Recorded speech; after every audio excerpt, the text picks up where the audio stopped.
Hi friends, हमारा जो next topic है जो कि बहुत ही इंपॉर्टेंट है वो है ट्रेड यूनियन एक्ट 1926।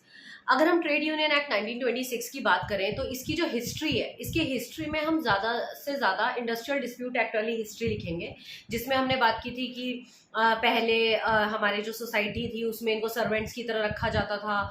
फिर कार्ल मार्क्स का कॉन्सेप्ट आया, हैव नॉट्स का कॉन्सेप्ट आया।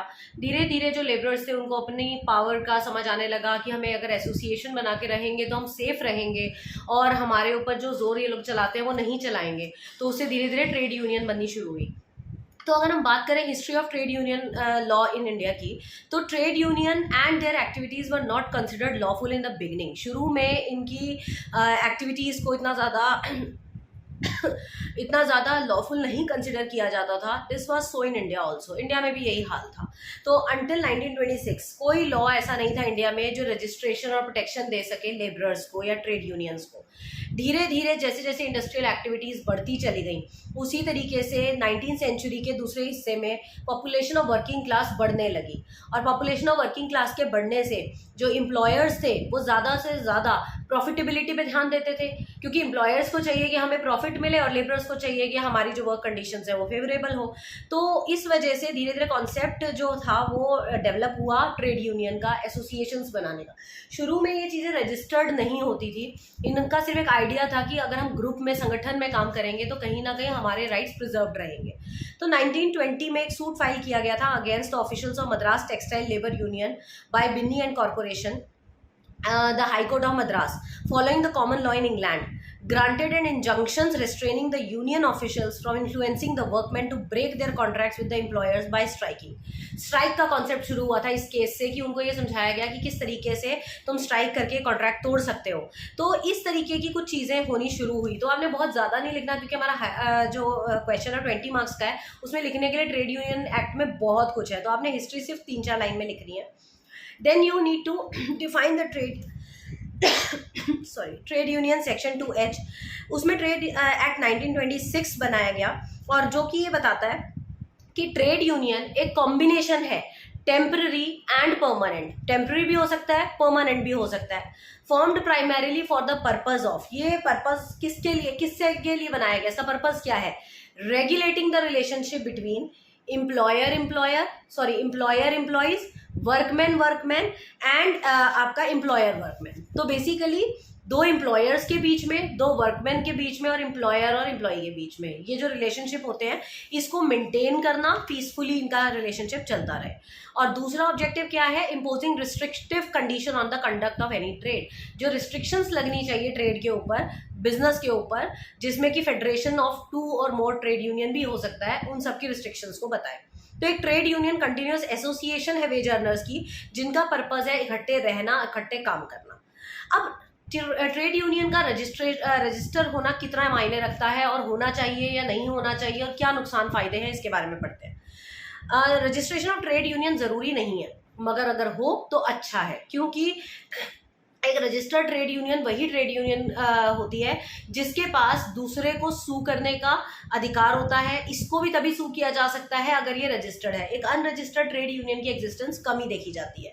The registration of trade union is not necessary. Upon registration a trade union get several benefits, क्योंकि उसको बहुत सारे बेनिफिट्स मिलते हैं अगर वो अपने आप को रजिस्टर करवा लेते हैं, और इम्यूनिटीज भी मिल जाती है उनको as compare to unregistered trade union. अब अगर कोई ट्रेड यूनियन अपने रजिस्टर करवाना चाहता है तो उसका प्रोसीजर पढ़ते हैं। सबसे पहले एक रजिस्ट्रार अपॉइंट किया जाता है सेक्शन 3 के तहत, the appropriate government. Now what is appropriate government? Appropriate government अगर सेंट्रल लेवल पे है तो सेंट्रल गवर्नमेंट, और स्टेट लेवल पे है तो स्टेट गवर्नमेंट। तो एक एप्रोप्रिएट गवर्नमेंट अपॉइंट करती है एक रजिस्ट्रार को, ठीक है, और trade union for each state. उसमें सेक्शन 4 बताता है मोड ऑफ रजिस्ट्रेशन। इसमें क्या होता है? An application must be sent to the registrar of trade. Registrar of trade union को एक एप्लीकेशन भेजा जाता है जिसको अपॉइंट किया है अप्रोप्रिएट गवर्नमेंट ने। Second step, the application must be made by 7 और मोर पर्सन। 7 या 7 से ज़्यादा आदमी जो उस एसोसिएशन के मेंबर हैं उनके द्वारा होना चाहिए, उनका किसी ट्रेड या इंडस्ट्री में जुड़े रहना जरूरी है। All the applicant must subscribe their names, address etcetera. सारे जितने भी 7 या 7 से ज़्यादा मेंबर्स थे उन सब को अपना नाम, अपना एड्रेस, अपना ऑक्यूपेशन, अपनी एज, सब कुछ बताना पड़ेगा उसके अंदर। देयर मस्ट बी एटलीस्ट 10% और 100 whichever is less members to engage and to make a trade union register. किसी भी ट्रेड यूनियन को रजिस्टर करने के लिए या तो उसके 100 मेंबर या फिर 10%, जो भी लेस होगा उनका होना जरूरी है उस ट्रेड यूनियन के अंदर। फिर उसके बाद सेक्शन 5 बताता है आपका एप्लीकेशन टू रजिस्ट्रेशन। इस एप्लीकेशन में डिटेल्स होती हैं सारी जो मैंने अभी आपको पीछे बताई, name, occupation, address of applicant, name of the trade union, उसके हेड ऑफिस का एड्रेस, टाइटल्स, नेम, एड्रेस और ऑक्यूपेशन ऑफिस बियरर्स के। ऑफिस बियरर कौन होते हैं, मैंने शॉर्ट क्वेश्चन वाली वीडियो में बताया हुआ है कि ये बाहर के लोग होते हैं जिनको 1/3 हिस्सा बनने का राइट है ट्रेड यूनियन में, तो उनके भी टाइटल, नेम, एजेस और एड्रेस होने चाहिए। और अगर trade union has been in existence for more than 1 year, अगर वो ट्रेड यूनियन 1 साल से ज्यादा एग्जिस्टेंस में है तो उसकी एसेट्स और लायबिलिटीज की स्टेटमेंट भी इनको रजिस्ट्रार को देनी पड़ेगी। ये था सेक्शन 5 जो बता रहा था application of registration. Now let's come over to section 6। Section 6 बताता है provision to be contain in the rules of trade union. क्या प्रोविजंस है, कौन कौन से रूल्स होते हैं इसके अंदर। Number 1 is name of trade union, number 2 objective of trade union, number 3 general funds क्या यूज होंगे, number 4 maintenance of the list of members, 5 the appointment of members of executive body, 6 the membership of subscription fees which shall not be less than 25 पैसा per member per month. Then condition under which a member can get the benefit and has to pay fines. ये सारी चीजें आपको उसके अंदर लिखनी है। The safe custody of funds and the dissolution of trade union, ये सारे के सारे प्रोविजंस हैं जो कि रूल्स ऑफ ट्रेड यूनियन में लिखे जाएंगे। उसके बाद power to call for further particulars and to require change, this is section 7। Trade union act का सेक्शन 7 बोलता है कि एक रजिस्ट्रार को अधिकार है मांगने का फर्दर और डॉक्यूमेंट्स, मतलब ये तो चाहिए चाहिए जो हमने पीछे पढ़े हैं तो कंपलसरी है। इसके अलावा if he is not contented, if he is not satisfied, he can ask for more documents. वो मोर डॉक्यूमेंट्स क्या है, the registrar can refuse to register the trade union. Very important, registrar जो है वो trade union को register करने से मना कर सकता है अगर उसको लगता है कि इनका नाम अप्रोप्रिएट नहीं है, किसी से मिलता जुलता नाम है, या फिर इनको जो कंडीशंस दी गई थी 7 से ज़्यादा मेंबर्स की एंड ऑल दैट, वो सब में से कुछ नहीं फुलफिल हो रहा है, या उसके जैसा नाम किसी और का है, तो कुछ भी मतलब कंडीशंस पे वो रिजेक्ट कर सकता है उनका एप्लीकेशन। फिर section 8 registrations upon satisfaction of all requirements, the registrar of trade union जो है रजिस्टर कर देगा ट्रेड यूनियन को, और ये मैंडेटरी है रजिस्ट्रार के लिए कि वो ट्रेड यूनियन को रजिस्ट्रार करे तब जब वो सारी कंडीशन से सेटिस्फाइड है। और ये सब होते ही सेक्शन 9 में वो उनको सर्टिफिकेट इशू कर देता है अकॉर्डिंग टू हिज सेटिस्फैक्शन। अब किन किन ग्राउंड्स पे कैंसिल हो सकता है इनका रजिस्ट्रेशन, ये क्वेश्चन सेपरेटली भी आ सकता है कि what are the grounds of cancellation of registration of trade union. सबसे पहला है on the application of trade union. अगर ट्रेड यूनियन खुद ही कह दे कि हमें अपने इसका ट्रेड यूनियन का जो है कैंसिल करना है, रजिस्ट्रेशन हमें नहीं कराना, हम अनरजिस्टर्ड रहना चाहते हैं, तो इस ग्राउंड पे भी इसको कैंसिल किया जा सकता है। उसके बाद at the will of registrar, अगर रजिस्ट्रार चाहे कि वो कैंसिल करेगा इनका रजिस्ट्रेशन तो भी वो कैंसिल कर सकता है। किन कंडीशंस पे, अगर कोई कंडीशन फुलफिल ना हुई हो रजिस्ट्रेशन वाली, या उसको लगे कि ये जो ट्रेड यूनियन बनी है फ्रॉड या मिस्टेक से बनी है, अगर उसको ऐसा लगता है कि रिक्विजिट नंबर ऑफ मेंबर्स पूरे नहीं है, अगर उसको ऐसा लगता है कि इसको ट्रेड यूनियन को वेरिफिकेशन की दोबारा से ज़रूरत है और कुछ चीज़ें उसके हिसाब से नहीं हो रही, तो इन सब ग्राउंड्स पे वो रजिस्ट्रेशन को कैंसिल कर सकते हैं। Next part is 27 section dissolution. अगर 7 या 7 से ज़्यादा मेंबर्स को ऐसा लगता है कि उनको इस ट्रेड यूनियन को डिसॉल्व करना है, तो वो 14 डेज के अंदर अंदर रजिस्ट्रार को जाके बताएंगे कि हम इसको डिसॉल्व करना चाहते हैं। तो रजिस्ट्रार अपने लेवल पे इसका वेरिफिकेशन करेगा और ये देखेगा कि जिन ग्राउंड्स पे डिसॉल्व करना चाह रहे हैं क्या वो ग्राउंड्स कितने ज़्यादा वेरीफाइड हैं या कितने ज़्यादा फैक्ट हैं, तो इस बेसिस पे उनको डिसोल्यूशन के भी लिए अलाउ कर दिया जाता है। अब अगर रजिस्ट्रार का जो डिसीजन है उनको ऐसा लगता है कि जो उसने पास किया ऑर्डर उसमें वो सेटिस्फाइड नहीं है, तो अपील किसको की जा सकती है अगेंस्ट रजिस्ट्रार। उसमें इनके पास 3 अथॉरिटीज़ हैं, हाई कोर्ट जो हेड ऑफिस है ट्रेड यूनियन का जहाँ पर लोकेटेड है, लेबर कोर्ट जहाँ और इंडस्ट्रियल ट्रिब्यूनल जहाँ पर हेड ऑफिस है ट्रेड यूनियन का, and if the head office of the trade union is any other location, तो ऐसा court not inferior to the court of additional और असिस्टेंट जज of the principal civil court. इन तीनों जगह वो जाके अप्लाई कर सकते हैं।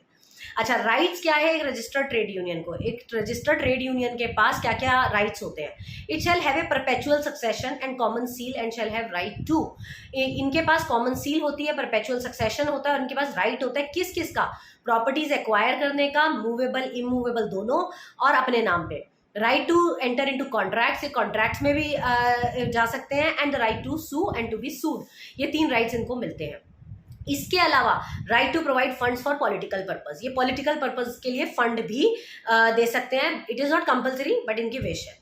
Right to enforce agreements in restraints of trade, जो सेक्शन 9 है वो ये बताता है कि if valid for a registered trade union to enter into agreements then they are otherwise invalid on account of being in restraint to trade.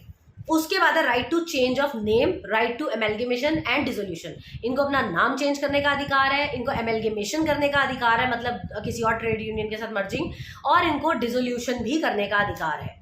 उसके अलावा इनको जनरल फंड एस्टेब्लिश करने का अधिकार है, नेगोशिएट करने का अधिकार है एम्प्लॉयर के साथ, और एक रजिस्टर्ड ट्रेड यूनियन की तरह इनकॉर्पोरेट होने का अधिकार है। ये सारे अधिकार होते हैं एक रजिस्टर्ड ट्रेड यूनियन के। अब राइट्स तो हैं, ड्यूटीज क्या है एक ट्रेड यूनियन की? सबसे पहला, spending the funds of union only towards activities permitted under section 15। Section 15 के अंडर इनको जो एक्टिविटीज परमिटेड है उस पर पैसा लगाना। Statutory duty is to keep the books of account हमेशा अवेलेबल रखना इंस्पेक्शन के लिए, अगर लोग इंस्पेक्शन करना चाहते हैं तो उसके लिए इसको ऑलवेज रेडी रखना। नोटिस देना नाम चेंज करने पे या डिसोल्यूशन होने पे। सबमिट करना जनरल स्टेटमेंट और एनुअल रिटर्न्स ट्रेड यूनियन की। लाइबिलिटीज क्या है एक रजिस्टर्ड ट्रेड यूनियन की? Salary of office bearers, expenses जो एडमिनिस्ट्रेशन ऑफ ट्रेड यूनियन में चाहिए होते हैं वो भरना, कॉम्पेंसेशन देना वर्कर्स को अगर उनको कोई लॉस हुआ है डिस्प्यूट की वजह से, वेलफेयर एक्टिविटीज पे पैसा लगाना जैसे हाउसिंग, क्लोथिंग एटसेट्रा, बेनिफिट्स देना वर्कर्स को और उनके डिपेंडेंट्स को in case of any mishappening और अनएम्प्लॉयमेंट, मटीरियल्स पब्लिश करना अगर वर्कर्स को अवेयर करने के लिए कुछ पब्लिकेशंस करानी है तो, लीगल एक्सपेंसेस हायर करना कोई सूट के लिए, फिर एजुकेशन ऑफ वर्कर्स और उनके डिपेंडेंट्स का खर्चा उठाना, वर्कर्स की मेडिकल ट्रीटमेंट के लिए खर्चा देना, and insurance policies of workers को कंसिडर करना। ये सारे लाइबिलिटीज हैं एक रजिस्टर्ड ट्रेड यूनियन के। ओके, नाउ इम्यूनिटीज क्या क्या अवेलेबल है इनको?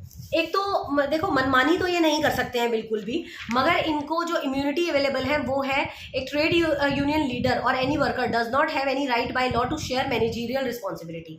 अपनी मैनेजरियल रिस्पॉन्सिबिलिटी ये किसी के साथ शेयर नहीं कर सकते। इनको हक नहीं है किसी वर्कर को इंडिविजुअली जाकर ये बोलने का कि काम किस तरीके से किया जाता है। दूसरा, इनको सिविल प्रोसीडिंग से इम्यूनिटी मिलती है ट्रेड यूनियन की। मगर there is no immunity against violence and threat. अगर वही काम वायलेंस या थ्रेट से किया जाए तो इम्यूनिटी नहीं मिलेगी, और ये किसी भी एग्रीमेंट में को एनफोर्स भी कर सकते हैं। ये कुछ सिंपल सी इसकी इम्यूनिटी है। That part is not very important, आप छोड़ भी सकते हैं। Last topic of this act is problems with trade union. Trade union के last part is trade union की प्रॉब्लम्स क्या है। सबसे पहला, बहुत ज्यादा यूनियंस होने की वजह से रिसोर्सेज जो है, प्रेशियस रिसोर्सेज हमारे देश के, वो खराब हो जाते हैं, क्योंकि वो वर्कर के वेलफेयर के लिए नहीं, सिर्फ अपने यूनियन के लिए यूज करते हैं। दूसरा, पॉलिटिसाइजेशन बहुत हो चुका है आजकल ट्रेड यूनियंस का, इसमें पॉलिटिक्स ज्यादा है, वेलफेयर का ऑब्जेक्टिव कम रहता है। फिर लीडरशिप क्वालिटी ज्यादा होने की वजह से यहाँ पर ग्रुपिज्म शुरू हो जाता है। And then is closed shop, union shops company forces labour to join union and thus creates monopoly. इनके ज्यादा लोगों के गैदरिंग होने की वजह से मोनोपोली क्रिएट हो जाती है, जो कि समाज को हिस्सों में बांट देता है। एंड समटाइम्स एम्प्लॉयर रिकॉग्नाइज ही नहीं करते ट्रेड यूनियंस को। तो बेसिकली ज़्यादा मोनोपोली होना भी ठीक नहीं है ट्रेड यूनियंस का। ये ज़्यादा फिर अपनी मनमानी चलाना शुरू करते हैं, और किसी भी सेक्शन का डोमिनेंट होना हमारे लिए ठीक नहीं है। तो ये हमने पढ़ा आज all about trade union act. हमारा जो ट्रेड यूनियन एक्ट है बहुत ही इंपॉर्टेंट टॉपिक है। This is trade union act 1926। Thank you.